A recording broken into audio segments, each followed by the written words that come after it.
जो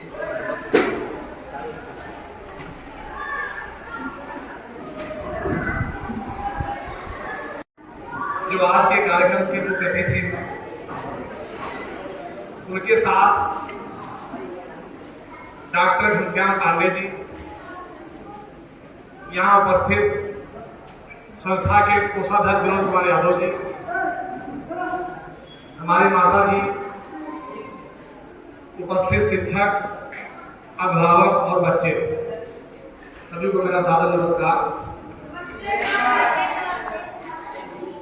जैसा कि आपके द्वारा वनस्पति उद्यान प्रदर्शनी लगाई गई है, जिसका उद्घाटन हमारे मुख्य अतिथि डॉक्टर विनोद कुमार जी के द्वारा किया गया है।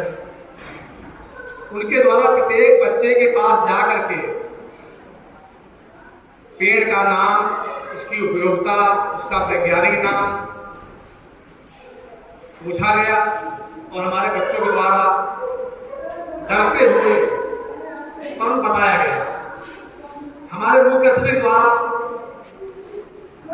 लैब का भी निरीक्षण किया गया, जिसमें स्कूल के बच्चों के द्वारा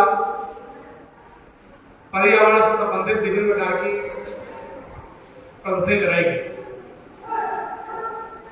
साथ में मुख्य अतिथि द्वारा जैविक खेती की जा रही है गिर गाय से आधारित, उसका भी निरीक्षण किया गया, गौशाला का निरीक्षण किया गया और बच्चों के द्वारा जो पीछे पेड़ पौधे लगाए गए हैं, आम के, अमरूद के, ककड़ी के, खीरे के, कद्दू के, टमाटर के, बैंगन के, उन पेड़ों का भी उन्होंने निरीक्षण किया और जो सुझाव है, जो कुछ कमियां हैं, उसको भी बताया गया कि कैसे हम इसका सुधार करें। अब आज के बाद हमारी जिम्मेदारी और बढ़ जाती है, क्योंकि जितने भी गमले आपके सामने रखे हुए हैं, उतने ही जीव और बढ़ गए यहाँ पर।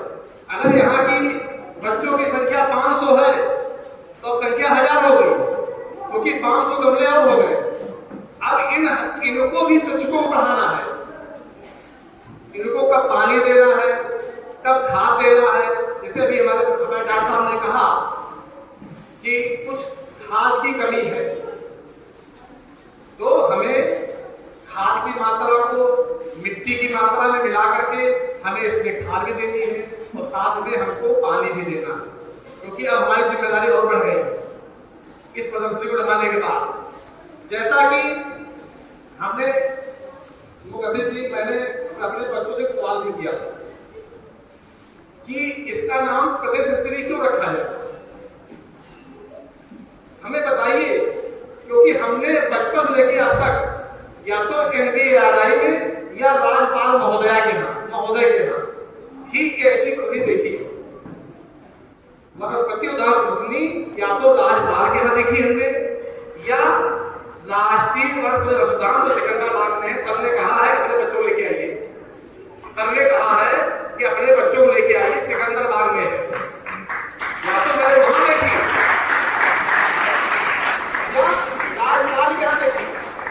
इसके अलावा मेरी इतनी उम्र हो गई, मैंने सुना है कि किसी विद्यालय में या किसी सरकारी विभाग में या SDM ने या DM ने वनस्पति उद्यान प्रदर्शनी लगाई। इसका लगाने का मुख्य उद्देश्य क्या है? इसका लगाने का मुख्य उद्देश्य यह है कि जो प्रकृति में जो क्षोभ पैदा हो रहा है, जो प्रकृति हमसे रुष्ट हो रही है, उसको संतुलन में लाया जाए। उसके लिए एक व्यक्ति ही महत्वपूर्ण नहीं है। आज हमारे विद्यालय में अगर 500 गमले तैयार किए गए हैं हमारे बच्चों द्वारा, तो उनके अंदर एक चाह पैदा होगा, एक विश्वास पैदा होगा, वो अपने घर में भी लगाएंगे। जब 1 से 2, 2 से 3, 3 से 4, 500 से 1000, 1000 से 2000, ये संख्या जब बढ़ेगी तो प्रकृति में जो ये जो प्रकृति रुष्ट हमसे है कि गर्मी में बहुत गर्मी हो रही है, सर्दी बहुत सर्दी हो रही है, क्यों? इसका मूल कारण है प्रकृति। देवता हमसे नाराज है, देवता हमसे नाराज क्यों है? क्योंकि जो ब्रह्म भोज है उसका सही अर्थ नहीं जानते कि ब्रह्म भोज है क्या। ब्रह्म भोज उसे कहते हैं, इसका हिंदी में कहा जाए तो पंच महायज्ञ। पंच महायज्ञ में अगर हम सत्य शास्त्र का श्रवण करते हैं तो इससे हमारे गुरु प्रसन्न होते हैं, इससे हमारे गुरुजन प्रसन्न होते हैं। गुरु कौन है? ऋषि मुनि, जिनके द्वारा त्याग किया गया है, वो आज भी तपस्या कर रहे हैं। क्यों कर रहे हैं? उनका आश्रम कैसा होता था? जब आश्रम की बात आती थी तो कहते थे हिंसक जीव भी दयालु हो गया। ऐसा आश्रम जहां पे हिंसक जीव भी दयालु हो जाए, हर प्रकार के पेड़ पौधे हो, और वहां कोई आरसीसी छत नहीं है, वो छत भी प्राकृतिक है। तो ऐसे ऋषि मुनि कब प्रसन्न होते हैं? जब हम सब शास्त्रों का श्रवण करते हैं। श्रवण करने से हमारे ऋषि मुनि प्रसन्न होते हैं। दूसरा, जब हम हवन करते हैं, हवन करने से वायु देवता, अग्नि देवता, जल के देवता, पृथ्वी, आकाश, ये सब देवता पुष्ट होते हैं। ये जब देवता पुष्ट होते हैं, किससे पुष्ट होते हैं? हवन से। ये नंबर 2 हो गया। नंबर 3 क्या है? नंबर 3 में हमारा जो है तर्पण। हम लोग जो पितरों के लिए तर्पण करते हैं, श्राद्ध करते हैं, ये तीसरा यज्ञ हो गया। चौथा जब कोई अतिथि हमारे घर में आता है तो हम भूखे रह जाएं, लेकिन अतिथि का सम्मान करें। अगर अतिथि हमसे नाराज होके गया है तो हमारा यज्ञ पूरा नहीं हो रहा है, हमारा चौथा यज्ञ पूरा नहीं हो रहा, क्योंकि अतिथि हमसे नाराज होके गया, हम भूखे रह जाएं, लेकिन हमारे घर में कोई अतिथि आता है तो उसका हम पूरा सम्मान करें। इसलिए चौथा यज्ञ हो गया। पांचवा क्या है? पांचवा, जितने भी प्राणी हैं वो पेड़ पौधे, इनका भरण पोषण एकमात्र मानव की जिम्मेदारी है, मनुष्य मात्र की जिम्मेदारी है। अगर मनुष्य पेड़ों को एक पेड़ काट रहा है तो ये पहले तय कर ले कि हमको 10 पेड़ लगाएंगे, 10 पेड़ लगा ले, उसके बाद एक पेड़ काटे तब चल जाएगा। और सिर्फ पेड़ काट रहा है तो वो 5वां यज्ञ का खंडन कर रहा है और उसको इसका कोई फल नहीं मिलेगा। साथ में गाय, जितने भी प्राणी हैं, इन प्राणियों की सेवा करना, इन प्राणियों को भोजन देना, इनको कहते हैं भूत प्राणी, भूत मात्र। ऐसे प्राणियों का भी भरण पोषण करने की जिम्मेदारी मनुष्य की। जब ये 5 प्रकार के यज्ञ कोई मानव करता है, उसी को ब्रह्मभोज कहते हैं, उसी को पंच महायज्ञ कहते हैं। हमें इनको करने में कोई विशेष परिश्रम नहीं है, परंतु हम अगर नियम बना लें कि हमें ये करना है तो साथ में क्या होगा कि आपके अतिथि भी आपसे पसंद होंगे, आपके देवता भी आपसे पसंद होंगे, आपका गुरु भी आपसे पसंद होगा, आपके पिता भी आपसे पसंद होंगे। और जो प्राणी है, वो चाहे गाय हो, चाहे कुत्ता हो, चाहे बैल हो, चाहे भालू, चाहे जो हो, वो समझ जाता है कि ये आदमी किस टाइप का है। कुत्ता भी जान जाता है, निकलो बगल तो जान जाता है कि ये आदमी किस टाइप का, इसके मन में क्या चल रहा है। तो ये आपके जब यज्ञ होंगे तभी ये हमारी धरा खुशी होगी, प्रसन्न होगी। यदि हम ऐसा नहीं करते, खाली हम अपना पेट भरते हैं, हम अपने लिए जीते हैं, तो यही होगा कि गर्मी में खूब गर्मी होगी और जाड़े में खूब जाड़ा होगा। और हम सोचेंगे अरे बहुत गर्मी हो रही है, बस इतने कह के आप हो जाएंगे। परंतु ये सच्चाई है, हमें पंच महायज्ञ करना ही होगा। पंच महायज्ञ करने से हम इस समस्या से आस्ते आस्ते निस्तारण पा जाएंगे। रही बात जैविक खेती की बात भी यहाँ पे आई है। हमारे बच्चों के द्वारा जो भी गमले लगाए गए हैं सर, वो गोबर की खाद से लगाए गए। और गिर गाय के बारे में भी हमने लिखा था कि गिर गाय क्या है। गिर गाय के पालन करने से आपको शुद्ध दूध मिलता है। शुद्ध दूध ऐसा मिलता है कि यदि किसी दूध पीने वाले बच्चे को गिर गाय का दूध दिया जाए 100 ग्राम सुबह और 100 ग्राम शाम को, यानी कि खर्चा आया 20 रुपये का, 10 रुपये का 100 ग्राम और 10 रुपये का 100 ग्राम शाम। 20 रुपये के दूध में उसको सारे मिनरल, सारे विटामिन, जितने विटामिन सब नाम रहे थे, A B C D जो भी नाम ले रहे थे, वो सब मिल जाएंगे। साथ में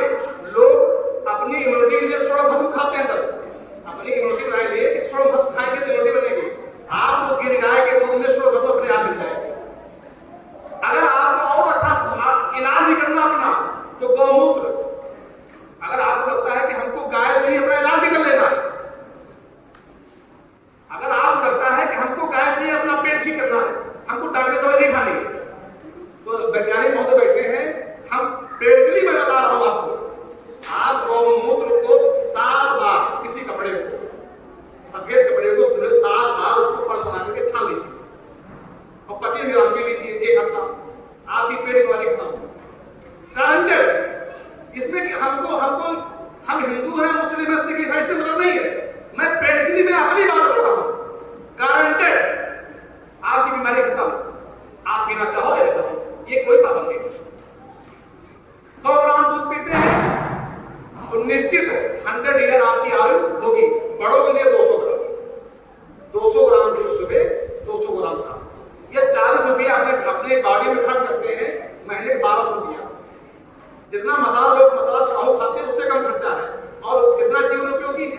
आपकी इम्यूनिटी बनी रहेगी, आपकी लाइफ बनेगी, आपकी बीमारी दूर हो रही, बहुत सारे लाभ। साथ में उसका गोबर इतना महत्वपूर्ण है कि 3 दिन के बाद, मैंने भी सबसे बताया कि तीसरे दिन उसको खाद के रूप में आप उपयोग करें।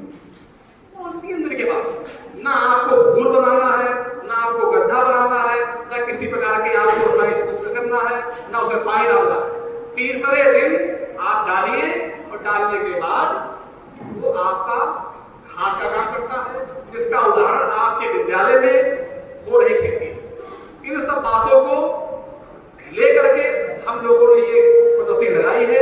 इसका उद्देश्य ये है कि यहाँ कोई दिखावा उद्देश्य नहीं है, आप लोगों को अपने जीवन में बैठा लेना है कि जो प्रदर्शनी में हमारे मुख्य अतिथि द्वारा ज्ञान दिया गया है, इस ज्ञान को हम अपने घर में, अपने मोहल्ले में, अपने नाते रिश्तेदारी में, अपने गांव में करके दिखाएंगे। खाली हमने समझा दिया, ये तार यहाँ लगता है, ये तार यहाँ लगता है, इससे काम नहीं चलेगा।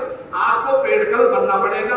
अगर बनोगे तो ये धरती का सुधार होगा, ये आपको धन्यवाद बोलेगी। और ये जो मौसम परिवर्तन हो रहे हैं, इनसे आपको बचाव हो जाएगा। अब हम अपने जो डॉक्टर घनश्याम पांडे जी हैं, वो हमारे मुख्य अतिथि के साथ आए हुए हैं, मैं उनसे अनुरोध करूंगा कि वो पेड़ों के बारे में, प्रकृति के बारे में, अपने विभाग के बारे में कुछ बच्चों को ज्ञान दें। बहुत बहुत धन्यवाद। प्रदेश स्त्री वनस्पति उद्यान प्रदर्शनी की तैयारी। प्रदेश स्त्री वनस्पति उद्यान प्रदर्शनी की तैयारी करते हुए KUM इंटर कॉलेज के शिक्षक सुषपाल जी और कर्मचारी फूलमती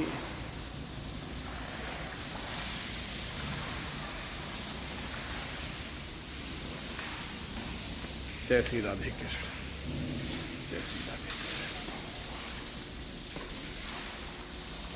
जय श्री राधे कृष्ण।